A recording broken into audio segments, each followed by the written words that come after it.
A lot of you might be aware that the buffs Argus received on the advanced server are most likely to be released this Tuesday, on the 7th of November. Which is why we decided to create this video to give you some ideas on what items, emblems, and talents to give Argus once that version is released. We will also talk about the strengths and weaknesses of all the item builds we will show on this video. If you'd like more content like this, leave a like, share, and if you haven't yet, subscribe to the channel.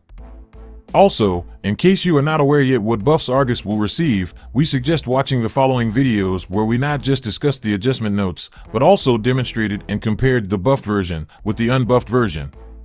The links to the videos are in the description. Let's kick things off with the core items. Windtalker, House Claws, and Berserker's Fury are Argus core items. Under no circumstances should you play him without any of these items. Here's why. Windtalker is a great starter because it is very affordable, it provides extra movement speed, and has tremendous attack speed which can help Argus farm faster. In addition to that, Windtalker also works with Argus' second skill, which makes clearing the minions much easier. Most enemies also buy steel leg plates early against Argus in order to increase their physical defense tremendously, thus rendering his attacks less effective, but since Windtalker's effect damage is magic damage, steel leg plates will not be very effective against it. Berserker's Fury will be his main damage source.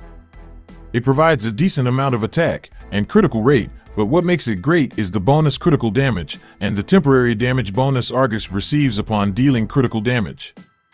Without this item, Argus will deal very little damage. Remember, Argus' new Malice energy mechanics relies heavily on critical attacks, so getting items which increases critical chance and critical damage is a necessity. Last but not least, House Claws. This item not just provides lifesteal and critical chance, but also tremendous attack speed. What also makes this item great is the fact that its unique passive does not have a cooldown, which means that as long as you deal critical damage, your attack speed will be further boosted by 20%. Individually, these items are unremarkable. Windtalker does not have bonus physical attack, Berserker's Fury does not have bonus attack speed, and House Claws has very little damage. But together, they form a powerful trinity capable of decimating most enemies. With that said, let's go ahead and talk about the optional items. Depending on the matchup and your playstyle, you can equip either Swift Boots or Magic Shoes. Personally, we prefer choosing Swift Boots for most games since we focus more on attack speed in order to decrease the negative effects of Dominance Ice on Argus. But if you prefer having shorter skill cooldown times, then go ahead and select Magic Shoes. In situations where you are fighting against an enemy with tremendous early game physical damage, especially those with physical defense penetration, getting Warrior Boots is a good idea. Remember, if you can't win a matchup, especially during the laning phase, the least you could do is defend effectively and survive.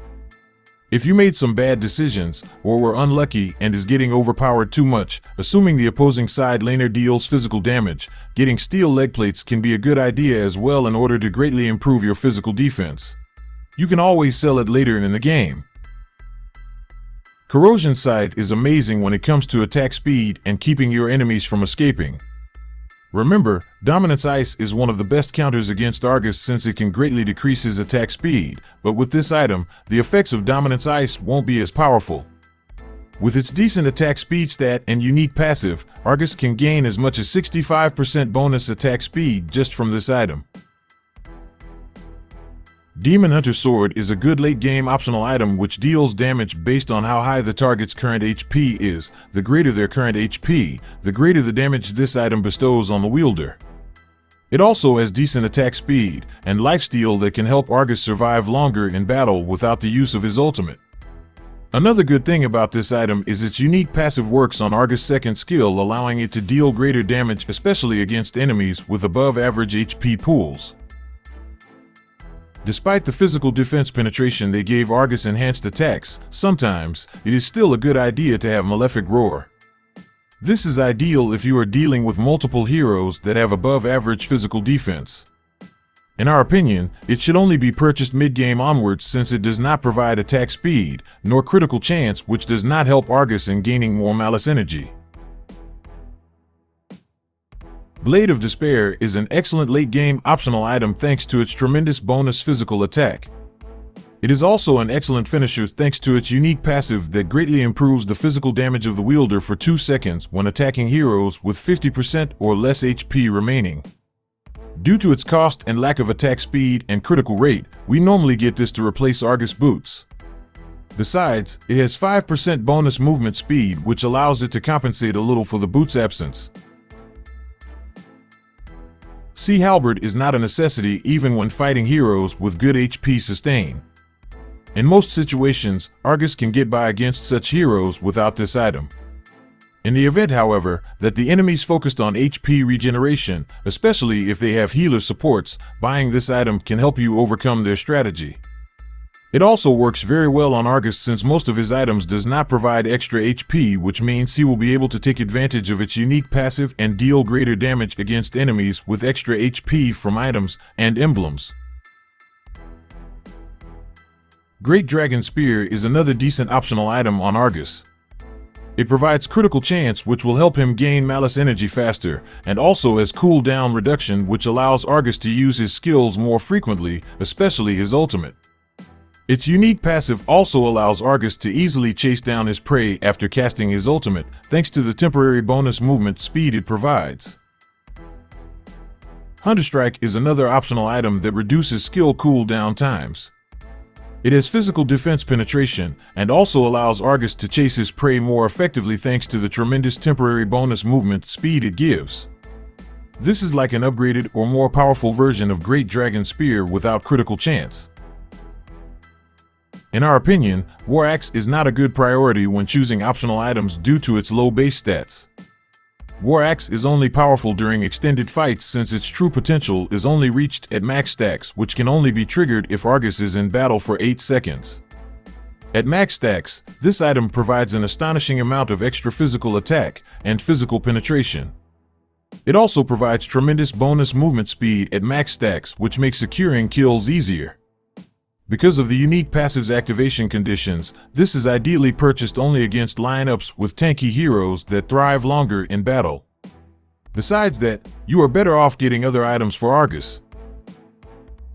Let us now talk about the emblems and talents that work well on Argus. Personally, we prefer using the Marksman emblem and Swift when playing as Argus because of the existence of Dominance Ice. The problem with this pair is, they have underwhelming performance during the laning phase. Basically, these emblem and talent are only good from mid-game onwards. Don't expect relevant effects prior to that part of the game. Using Fatal might not be a good idea since it's a stat that relies on random chance, unlike Swift, which is guaranteed to help you increase Argus' attack rate, thus indirectly improving his critical chance as well. In situations where you are up against a tanky hero who is powerful on the early game, it might be a good idea to equip the Assassin emblem and Rupture. Having this pair will allow you to pierce a decent amount of their physical defense. The only problem is, if they buy Dominance Ice, you will truly feel how slow Argus attacks are since this emblem and talent neither have attack speed. As for your second standard talent, using Weapon Master is a must. Argus is one of the few heroes who are played with a complete set of damage items. Thanks to Weapon Master, you will be able to gain more physical attack from items, emblems, and talents. As for the core talents, you can choose either Quantum Charge or Weakness Finder. Quantum Charge allows Argus to gain temporary bonus movement speed and regenerate some HP upon dealing damage using basic attacks. The problem with this core talent is its 8-second cooldown. In our opinion, Weakness Finder is a better core talent since it not only slows your prey's movement, it also slows their attack speed, which makes it excellent not just in duels, but also team fights. We don't recommend playing Argus as a jungler since his skills are ineffective against jungle monsters. But if you really want to play him as a jungler, we highly recommend using Seasoned Hunter to compensate for his jungling inefficiency. Let us provide you with more itemization tips in order for you to secure more victories. Number 1. Never play Argus with 0 bonus attack speed. Always give him a minimum of at least 75% permanent bonus attack speed from equipment and emblems. Again, Dominance Ice exists, and if your attack speed is too slow, your performance will be very underwhelming regardless of how strong your burst damage is. In this demonstration, we equipped the Zilong bot with Dominance Ice. Both of them had the same emblem set, but different items in order to show the importance of having sufficient attack speed. As you can see, the Argus with sufficient attack speed was more efficient in dealing damage, while the one on the right was moving in slow motion. Number 2, once all of your items are complete, it can be a good idea to sell your boots and replace it with a physical damage item such as Blade of Despair.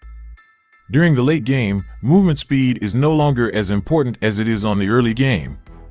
And finally, number 3, too much attack speed is bad. While it's true that Argus needs attack speed, but if you focus only on that stat, he will deal very underwhelming damage.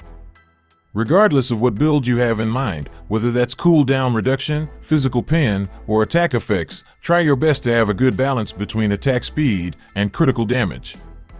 Did we miss any other item and/or emblem set recommendations for Argus? Leave a comment down below, and if you haven't yet, don't forget to hit like, share, and subscribe to the channel.